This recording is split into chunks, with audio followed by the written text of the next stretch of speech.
Yo, what's up mga kabek? So ito yung mga ganap-ganap ng mga nagdaang araw. So panibagong araw, panibagong vlog. So samahan nyo ako sa aking mini vlog. So ayan, etong araw na to ay umalis yung kupal na alaga. Yung anak-anakan ni among kupal ay umalis dahil pumunta at nagbakasyon sa Japan. So ang ginawa ko ay lininis ko ang kanyang kwarto na mukhang hindi naman talagang kayang linisin. Kahit anong gawing paglilinis ay hindi malinis. So ayan, nagtanggal ako ng bedsheet at ibinaba ko na kasi nga lalabahan ko siya. Nilinis ko din yung buong kwarto niya pero hindi ko na pinakita kasi baka mamaya mapanood niya at alam namin meron siyang account na pinapanood yung mga vlog namin nung kasama ko. So ayan, nakapaglaba tayo at yung sumunod na araw naman ay ayan, niyaya namin si Sir Roger, ang paboritong pamangkin ni Amo, na pumunta sa sa Ichiban Bushi. So ayan, ang bakla nakamas na naman kasi nga ayoko yung amoy ng sasakyan. So ayan, pagkaraan lang ng ilang minuto nandito na kami sa Parkway. O yung ano niya, yung pinakapangalan nung ano niya, nung mall niya ay Parkway, ganun, parang ganun. Ganun yung pangalan nung ano. So ayan, nandiyan na kami at naglalakad na kami papunta doon sa paboritong restaurant ni Amo.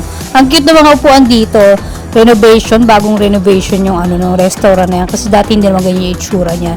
So ayan, nandito na kami sa Ichiban Bushi, ang aming paboritong restaurant, at yon nga, nakapag-order na kami at ka-order lang namin, dumating na agad yung pagkain nung pamangkin ni Amo.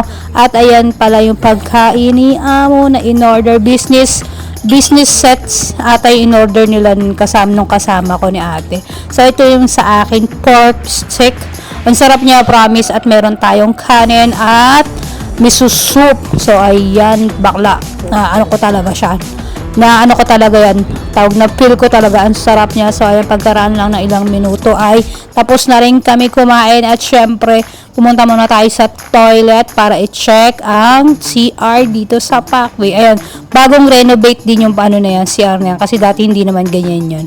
So ayan pa nga, nag-outfit check pa tayo sa sa salamin, at ito ang loob ng CR. Diba? Ang linis. Andyan din yung automatic na basurahan.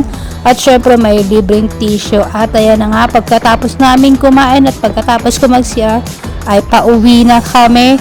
At dito hinihintay na lang namin ang aming sasakyan dahil nandun si Amo sa loob ng parang waiting area dito sa sa parking area. Kasi nga ay mainitan dahil. So ayan, pagkaraan lang ng ilang minuto, pauwi na kami at dito na po magtatapos ang aking mini vlog. Bye! Salamat sa support. See you in my next vlog.